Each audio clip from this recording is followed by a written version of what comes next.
boldest. This is the best TV program where talents are harnessed. Welcome to your favorite show, The Boldest TV Show. With you is Esther Dominic. We're going to have guests that will talk about the trending issue of the supposed genocide that is happening in Nigeria and the interference of the foreign country, precisely the American president, who is proposing to bring in troops to clear and to sweep the supposed or the alleged terrorists. Yes.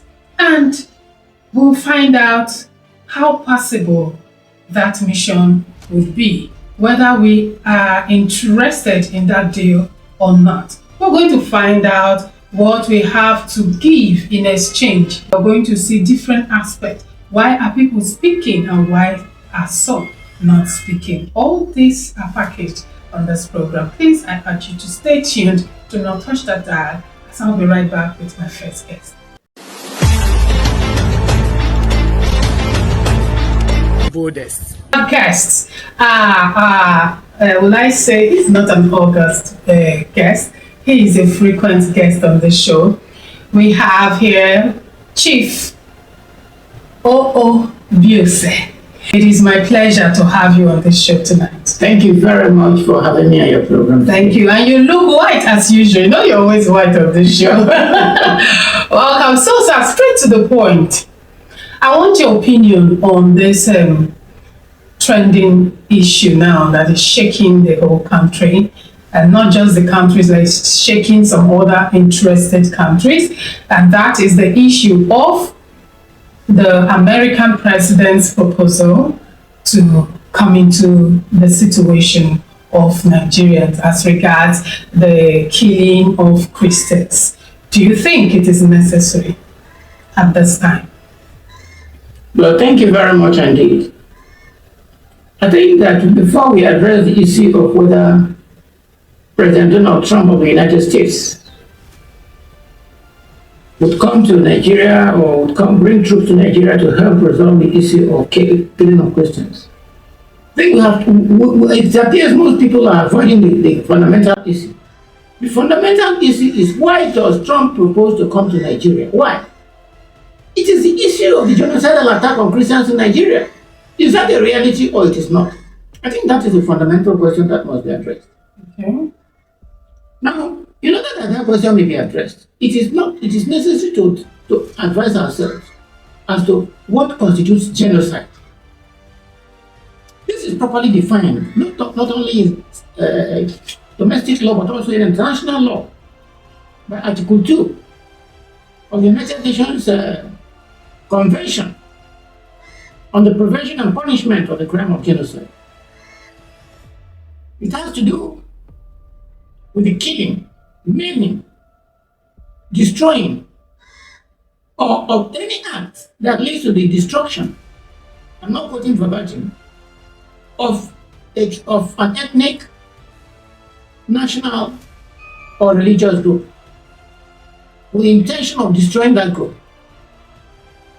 And another section of that convention deals with ethnic cleansing, whereby any action that pertains to wiping out or removing an ethnic group from its place of location, from its ancestral home, as has happened in many parts of Nigeria.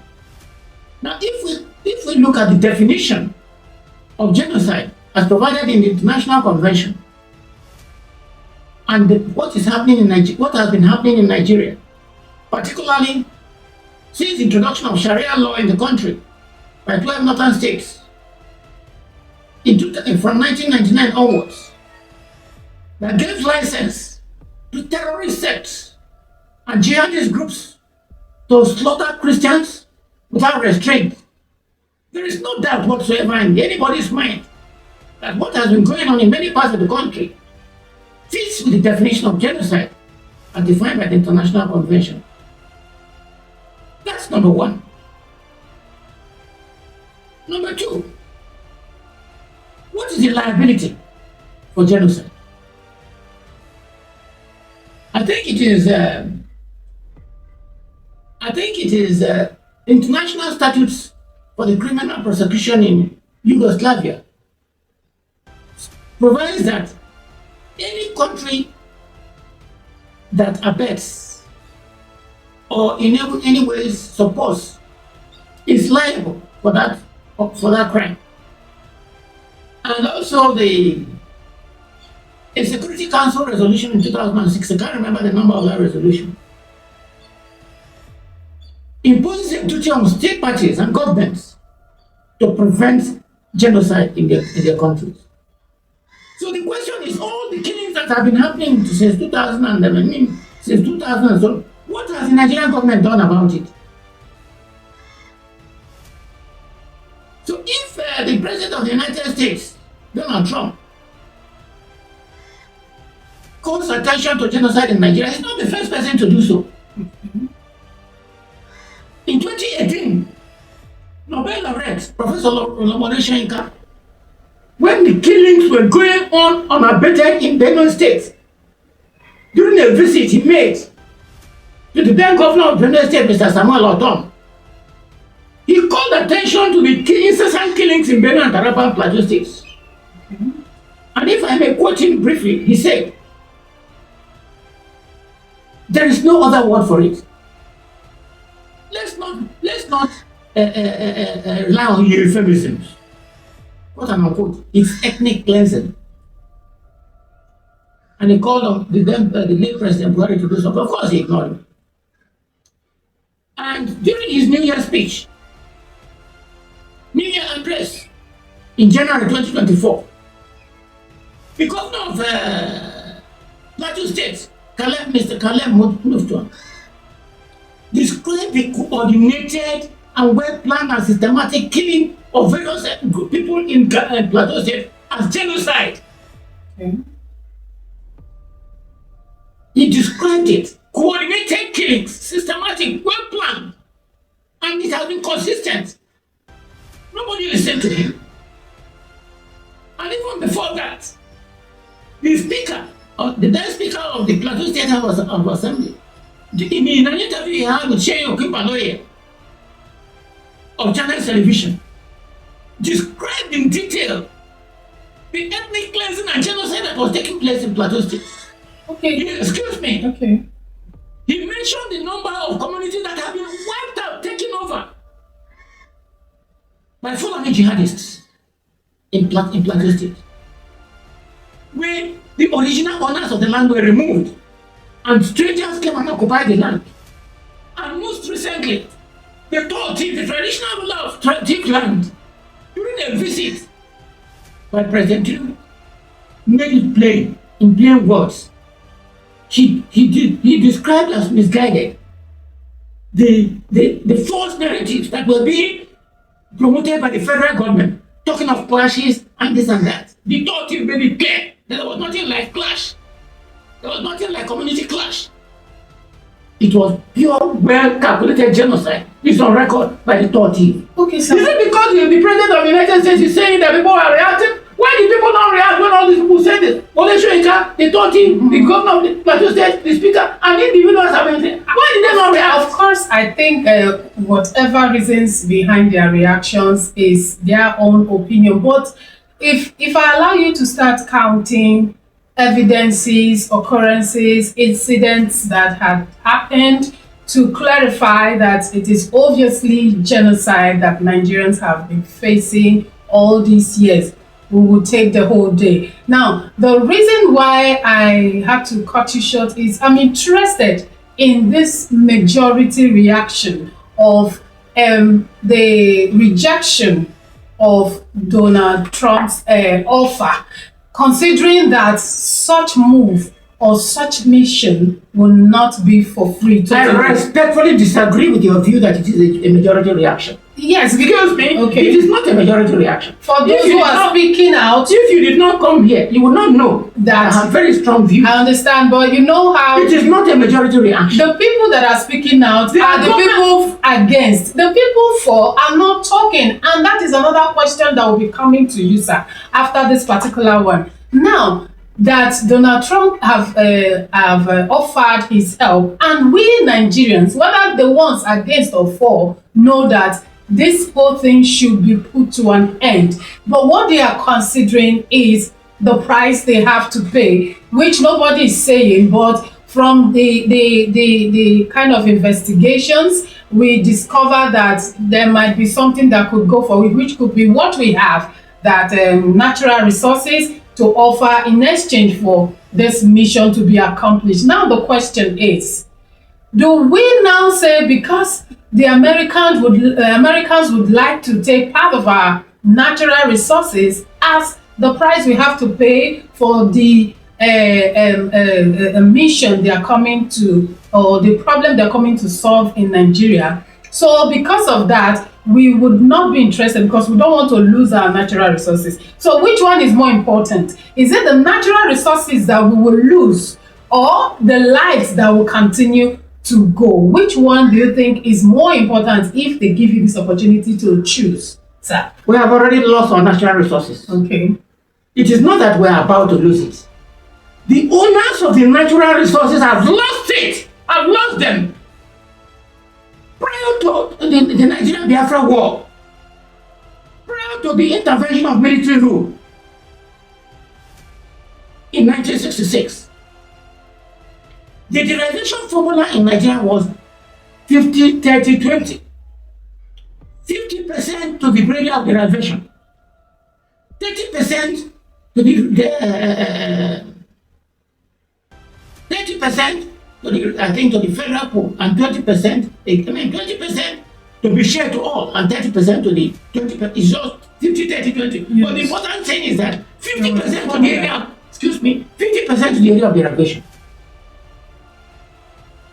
Now, is the Niger Delta getting 50%? Who is having the money? Go to the Niger Delta, go to the creeks. We have already lost it. We are not about to lose it. If you go to Nigerian banks and ask them, where is the proceeds of the crude oil going to?